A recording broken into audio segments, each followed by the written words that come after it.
Previously on Power Reviews. Who am I? A synth-organic biomechanoid. Sleeper agent. Remember. Database. Ranger. Wake me I'm watching a TV up! show inside my head right now. You were sent by Hexagon to infiltrate Alphabet Soup, which crossed over into our world through an unstable interdimensional rift. T-alpha and T-beta. And why is it that I can talk and fight at the same time now?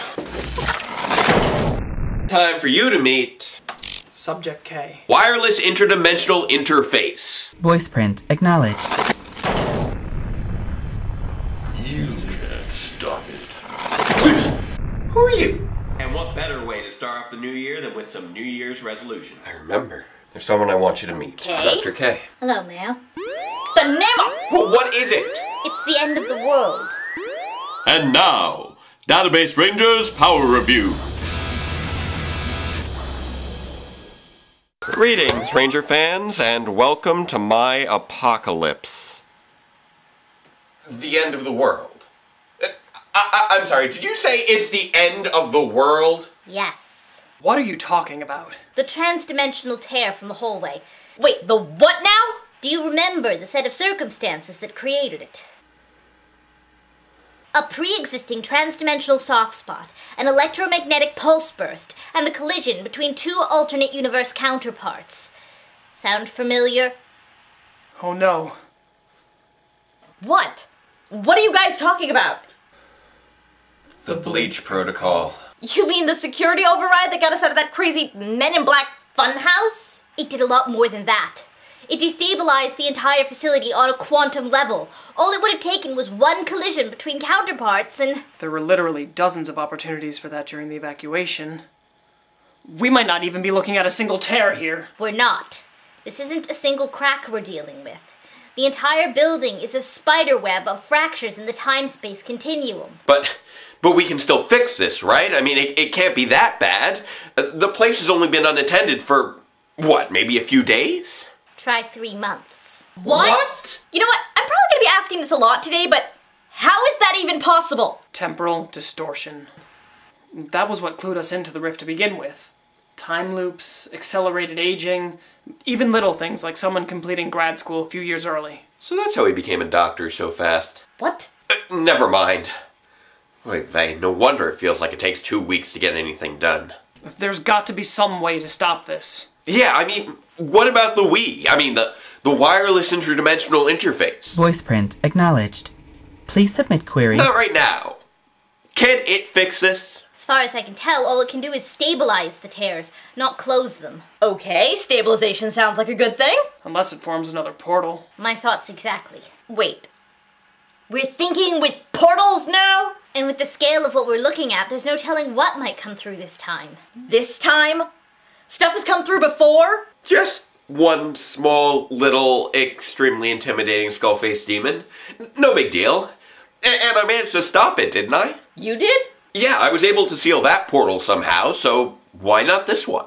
Because the transdimensional backlash from the last portal alone nearly burnt out your positronic brain. Even with the safeguards I installed during the neural reconstruction, you would never survive. So? I'm sorry, guys, but if it comes down to me or the fate of the world, it's no contest. We have to stop this. It still wouldn't work. Why not? Because what you did before was like trying to close a door. This would be like trying to pull closed a floodgate. You'd be sacrificing your life for nothing. So then what do we do? We choose. Either we wait for more information and risk letting this thing suck this planet into oblivion. Or we stabilize the portals and risk something even worse coming through. This is all my fault. I should have seen this coming. Is this all happening because of me? I should never have activated the Bleach Protocol. I never should have turned off those scanners.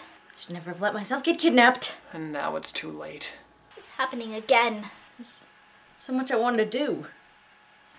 Alright, everyone just stop it!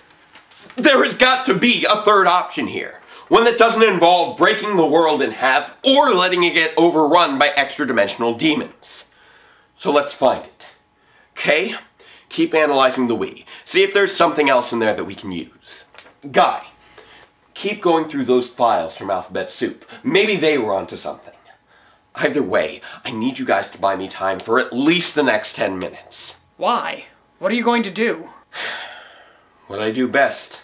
You must be joking. Nope. How is reviewing an episode of Power Rangers Megaforce going to solve anything? Because it's the only other lead we've got. What are you talking about? Look, I realize something.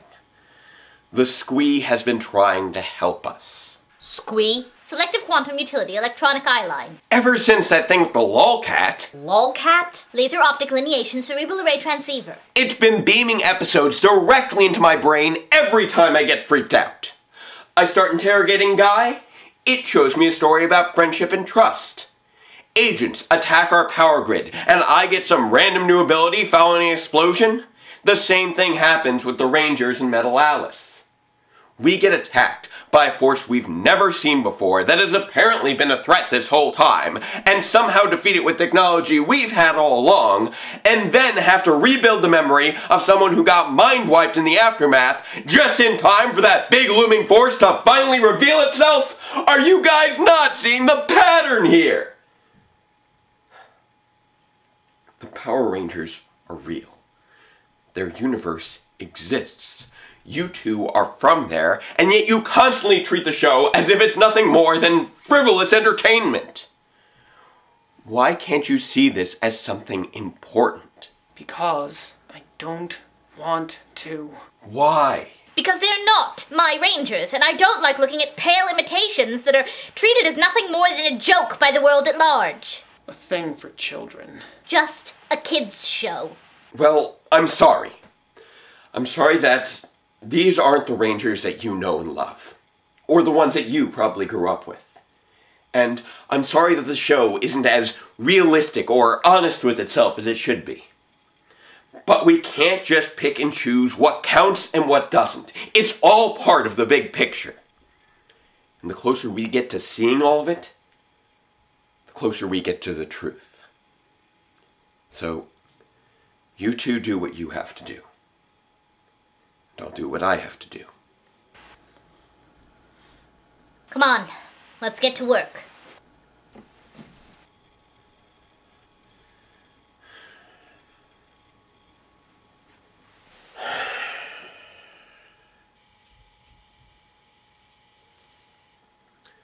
I'm sorry, I never meant to drag you into all this. I've been dragged worse places. Is this really happening? I think so. Of course, it could all be one crazy hallucination. Well, if it is, then at least we're in this together. Do you really think reviewing this episode is going to help? It's the only idea I have left. All right then. Let's do this. You want to help? Well, it's not like I'm an expert on transdimensional tears, but I'm willing to bet you could use an extra pair of eyes on this, right? Well, you make a good point. Just so long as you don't need another musical. I don't think I have time for that. Okay then. Greetings, Ranger fans! Hi, guys. And welcome to Power Reviews! Well, we've reached the end of a long road, the big season finale. I can't wait to see how it all ends, can you? Nope. So let's dive right in with, what's the name of this one? Oh, Endgame, episode 20. Okay then. Episode 20 of Power Rangers Megaforce. Endgame. We open in the woods with Troy's shirtless sword training, presumably as part of his contract's obligatory fan service clause, when the other Rangers arrive with some urgent news. There's a new attack. A big one. His eyes are up there. Turns out the alien armada will be arriving in just a few short hours. So Vrock decides to kick off the show early with a robotic invasion to prove himself to his royal family. And to finally get that last bit of footage from the opening intro out of the way. The Power Rangers pop down to the beach to battle the bots, but first take some time to do their flippy-dippy morph sequence and go toe-to-toe with some little green men from outer space. Now that's a whole lot of loogies. Oh, are you not feeling well? What? No, well, yes, I mean, well, except for the... You really haven't been following the show, have you? Nope. Don't worry about it. The Rangers mow down the mooks for a good long while before Robo Knight flies in to join the party and help finish them off. Oh, I remember him. Lenny the RoboCop. Right? Sure, let's go with that. Next up are the Rotox A, B, and C bots who were quickly knocked out by the Sky, Land, Sea, and Night Dynamic card attacks. Wow, that was easy. His army destroyed, Vrock decides to disregard the advice of Metal Alice and the Armada envoy and take on the Rangers himself in a final showdown. Wait, that's Vrock? Yep. I thought he was more insectoid than that. Well, that was his other form. You mean V-Rock? No, that was his other form. How many forms does this guy have? I think 4. 4? Well, that's if you include that one guy in the opening credits who kind of looks like him, but I'm starting to think that one's not showing up this season. Anywho, knowing that they can't mess around like they did with Malcor, the Rangers immediately activate their Ultra modes. So sticking giant heads on their chests and trading out their weapons for bladed gumball machines is supposed to give them some kind of an edge? Just go with it. With melee combat getting them nowhere, the Rangers bust out their power cards again to splash 'em, smash 'em, and spin 'em around. After that, he won't be getting up. I'm not sure he's finished. Cyborgs can repair themselves pretty quickly. Noah's right. Look, he's already getting up. Well, that was quick. Maybe next time we should wait until after blowing up the evil alien robot to celebrate. Cyborg. Oh, I'm sorry. Is that offensive? Oh, no, it's fine. I'm not either one, really. I'm more like one of those Cylons from Battlestar Galactica. Original or reimagined? Reimagined. Ah, gotcha. So, Lenny and the Power Rangers bust out their Night Dynamic and Ultra Power Dynamic strike attacks on Vrock, but the big blue cyborg just deflects the energy right back at them, knocking out their shiny gold toys, burning out their morphers, and frying his own circuits in the process. And with both sides now rendered powerless, the Armada envoy takes this as his cue to part the seas and make his grand entrance. It's him again, the messenger. Wait, is that the first time anyone's called him the Messenger? How did they know that's his name? Well, considering what he just did, maybe we should call him the Mosesenger. No. No, we shouldn't. Yeah, let's just... Like, let's never speak of that again. Yeah. Well done, Your Highness. Huh? Your Highness. Correct. You didn't know. Vrock is the prince's brother, the second in line to the throne. So, the Rangers don't know that Vrock is alien royalty. Doesn't look like it. And how long has the audience known? Since the second episode. These guys are really ill-informed, aren't they? If Zordon had a corporeal form to bury, he would be spinning in his grave right now. The messenger tags in to defend Vrock, and without the use of their power cards and ultra modes, the Rangers don't stand a chance against his Swiss Army arsenal. He even takes a moment to chide Robo Knight for not joining them, although I'm not sure why he would expect a self-proclaimed guardian of the Earth to join forces with an alien soldier. Unless, of course, he also happens to be a robot, which they haven't really made clear at this point. Here, you dropped this. Too bad it has no power. Thanks for rubbing that in.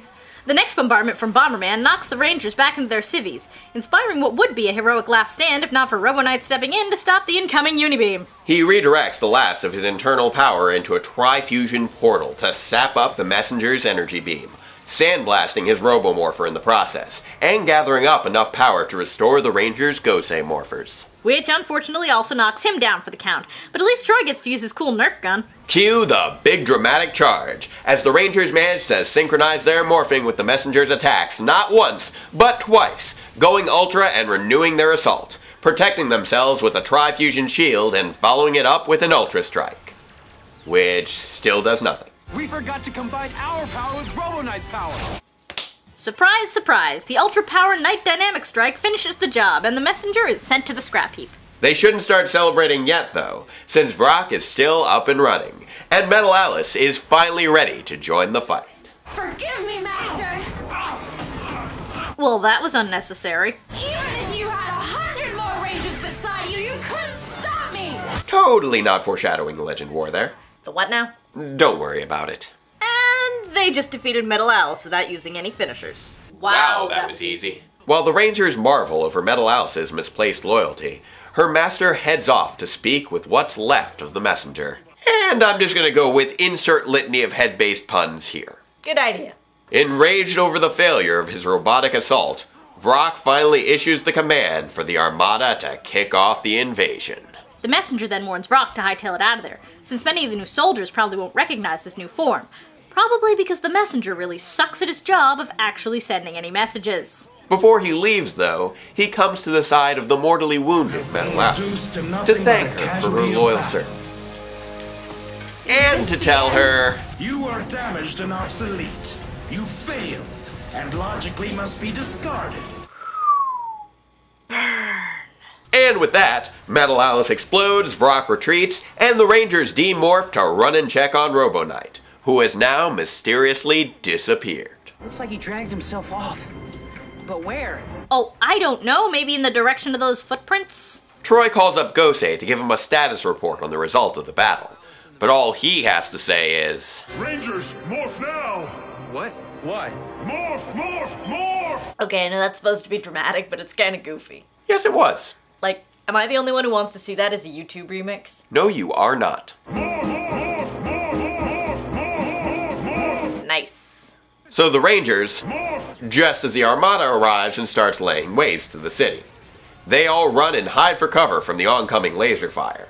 But Troy just can't leave a bot behind, running back out into the fray to try and recover their lost friend Robo Knight. And that's the end of our episode. So, what did we think of it? Well, to be continued? Really? I mean, don't get me wrong, I get it. From a narrative standpoint, I get it. And it's probably one of the smartest things that Megaforce has ever done. We haven't ended a season on a cliffhanger since Chase into Space back in 1997, and doing so here really cements the idea that Megaforce and Super Megaforce will be two halves of one big 20-year celebration. A definite improvement over the way Samurai ended without any real sense of finality or build up to its second half. And since the last cliffhanger finale did lead into what is arguably one of the best seasons of all time, there is some reason to have hope. But when the fate of the world lies in the balance, we don't really have the luxury of waiting 2 months to find out. Okay, just calm down. Let's go through the episode and see if we can find any clues. Aside from the cliffhanger, is there anything unusual about this episode? Well, Troy took his shirt off, but I somehow doubt that's going to help us save the world. Probably not. What about all the fights? This episode's pretty much fighting from beginning to end. Maybe that means something? No, that can pretty much be said for about half the episodes this season. Megaforce has been ridiculously reliant on Sentai footage, which is really bizarre when you realize that despite the low episode count, most of these episodes have been a straight one-to-one adaptation, with plenty of time to film original footage. So unless there's some loopy legal clause I don't know about, there's no reason for the ratio of Japanese to American footage to be this skewed, but that's just the way it is. Well, they defeated 2 major villains here. That's gotta be unusual. Not so much. We've actually already lost 4 major villains in an 11-episode span. And they've all had longer runs than Metal Alice or the Messenger. True, Metal Alice did have a refreshingly interesting relationship with Rock, and in his 2-episode run, the Messenger did present himself as a formidable opponent that nicely foreshadowed the upcoming threat of the next season, but I really don't think we have much to go off of there. Well, maybe something in the way they were destroyed. You mean by having their robotic ally sacrifice himself to an unknown fate? Oh, right. This just feels so typical. As a whole, Megaforce has been the most disappointing season I've ever seen. And not necessarily the worst, mind you, that's largely subjective, but I've never seen a season with such squandered potential. A plethora of footage to choose from, the longest development cycle we've ever had, and rather than using that opportunity to really craft an original story with well-developed characters, it feels like we've just spent 20 episodes twiddling our thumbs. Overall, this finale is probably one of the best episodes of the season, largely because the battles actually seem to carry weight, due not only to the looming threat of the Armada and the sheer number of opponents, but because for once, they didn't just rely on some new toy from Gosei to bail them out, and both sides actually feel like they suffer from a degree of loss and sacrifice. Of course, when you get right down to it, the story's still not over, and we'll have to hold on until next year to see if that story will be one worth telling. So, what do we do now? I don't know. I mean, I really thought that this would help me figure out some answers, but everything feels so unresolved. I don't know what I'm supposed to take away from this. Do I sacrifice myself like Robo Knight? Do I fight some oncoming army and hope for the best? I'm sorry I couldn't be of more help. You know what the funny part is? What? I'm stuck between 2 incredibly unappealing options. The fate of the world lies in the balance, and the number one thing I'll probably remember from this episode is... Morph, morph, morph, morph, morph, morph, morph. That's it. What? I remember. Guys, I remember! Remember what? Who I am! Well, not who I am, but what I am! Well, sort of. What are you talking about? Hey, when you first used a lolcat to send me inside my own head, I saw something. A glowing red eye. And I was scared because I thought I knew what that meant. But I was wrong. Ever since I got back from Alphabet Soup, I've been terrified over the thought of being one of their robotic creations. But I'm not. And then Guy had me thinking I was some sort of hexagon sleeper agent, a ghost. But I'm not. I'm something else entirely. I know what I am now. I know what I have to do. And I know what time it is. It's morphin' time. System critical. Uploading Power Rangers database to Phantom Ranger. Unbelievable. I don't believe it. The Phantom Ranger? I had heard about you, but I never thought I... It's an honor, sir. At ease, Agent. I think we're well past formalities at this point, don't you? Yes. Yes, of course. How is this even possible? I wish I knew. But I think we're going to have to save the rest of those questions for later. Okay? Yes? Can you prep the tear for stabilization? I think I have enough power to close those floodgates now. Absolutely. I've managed to recalibrate the wireless interdimensional interface to do it remotely via satellite. The device won't even have to leave the apartment. Perfect. When I give the word, do it. I should be able to teleport there and seal the portal before anything has a chance to come through. Are you sure? I'll be back. Trust me. But before I go, I want to say something to each of you guys. Thank you. Guy, thank you for always having my back, even if I didn't know it. And even if we weren't friends before, I think we are now. We are. Mayo, thank you for helping me become the hero I always wanted to be. I hope that, when this is all over, maybe we could still have that date? Well, I'll have to check my schedule on my tablet, but I'm sure I'll be able to find some time for you. Great. And Kay, you have been my friend throughout all of this. Without you, I would have never have found myself. And I can't thank you enough for that. No thanks necessary. When I get back, I promise to do everything in my power to help you find your way back home. I suppose you better be going then. I guess so. Count it down from 5. 5. Until 4, then, farewell, 3, Ranger fans. 2, 1.